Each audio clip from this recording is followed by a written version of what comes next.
Well, first of all, I want to thank you so much for writing the introduction to my book, No Fear. Delighted. It's a pleasure.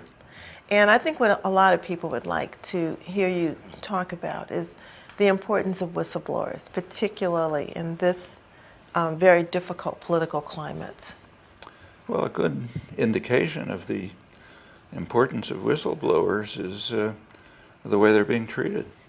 The Obama administration has been extremely punitive.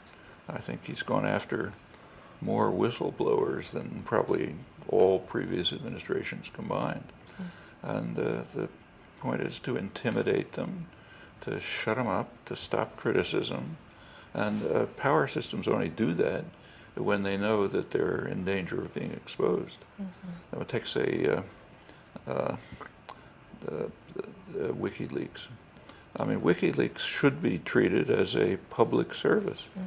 Here's a group of people who are letting the public know what your elected representatives are up to. If anybody has any minimal belief in democracy, they should be applauding. But they have to shut them up because you don't want them to know what your elected representatives, so-called elected representatives, are up to. And the same in every other institution, just as in your case. EPA didn't want people to know what they were doing in Africa and so on. So you have to shut up people who are exposing it, who are performing the tasks that a decent citizen ought to carry out.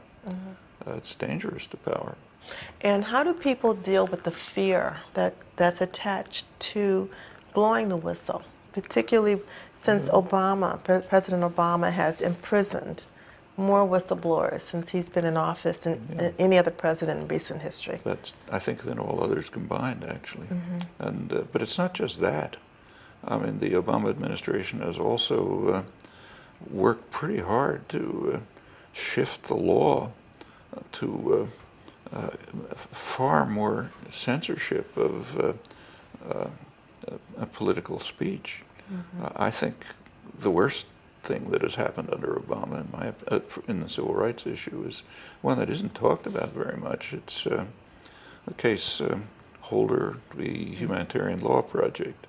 It's a case initiated by the Obama administration.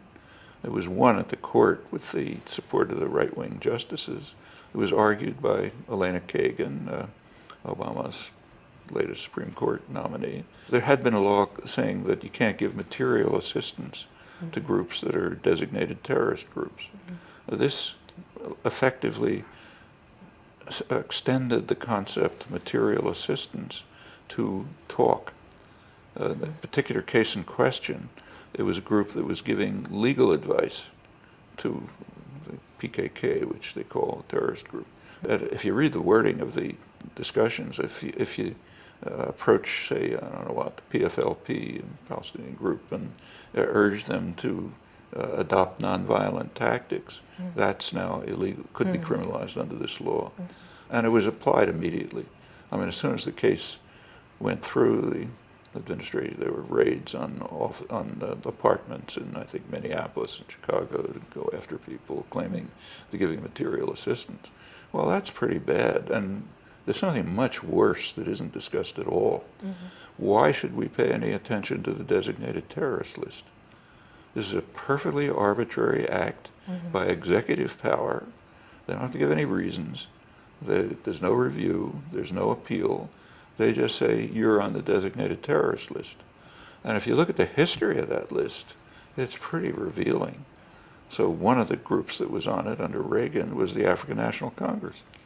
1988, they were one of the more notorious terrorist groups in the world, according to the Reagan administration. Mandela, as I'm sure you know, just got off the terrorist list about 2 years ago. So that's the terrorist list. Another case also under Reagan.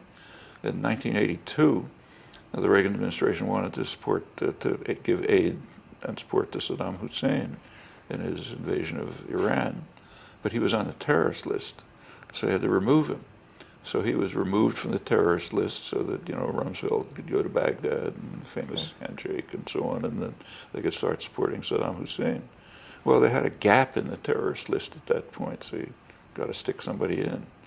Well, they put Cuba in honor of the fact that Cuba was the leading target of terrorism in the world at that time. In fact, the late 70s, you know, blowing up an airplane, killing 75 people, blowing up embassies and so on. Nothing remotely like it. So they go on the terrorist list. In fact, the whole history of the terrorist list is, you know, it ranges between scandal and absurdity. But why should it even exist? Why should anyone pay any attention to it? Why grant the state the right to do anything like that? Okay, that nobody discusses. They just have the right, you know. It's like the attack on whistleblowers. Try to make sure that people shut up and obey.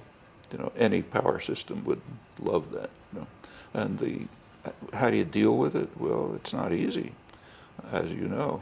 I mean, there are penalties. If you stand up against power systems, they're not going to say thank you. Here's a gift from me. They'll fight back, and they have their power to try to control and oppress. So it's always a choice. It's the same with almost anything you do. Anyway, I want to thank you so much for your support of Occupy EPA. We had almost 300 people in the street demanding the resignation of the EPA administrator and asking for the president, demanding that the president reverse his decision on smog controls. So we thank you so much. That's great. And on a Thank personal you for what level, you're doing. I thank you so much for your support of my career for the last, and my life for the last 30 years. Well, we had a lot of fun at MIT. We've had a lot of fun. Thank you so much. Someday you ought to talk about what happened Definitely, at MIT. We will. I've written about it. Have you? Yeah, It's hysterically funny. Incredibly important. Thank you so much. Okay. The spring renewal of the Occupy movement is being launched at the Environmental Protection Agency, which has a sordid record of discrimination and retaliation against whistleblowers, and also policies that harm the poor and communities of color. It's a record that led Congress to pass the No Fear Act. The events are extensively documented by Marsha Coleman-Adebayo, who spearheaded the struggle in her book, No Fear.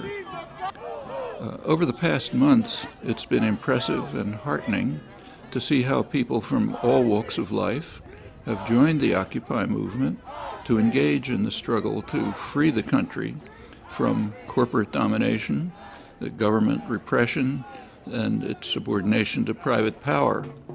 We should not stand idly by in the face of this assault on basic values and rights, and the renewed Occupy movement provides a framework to resist and to overcome, working in our own communities and beyond.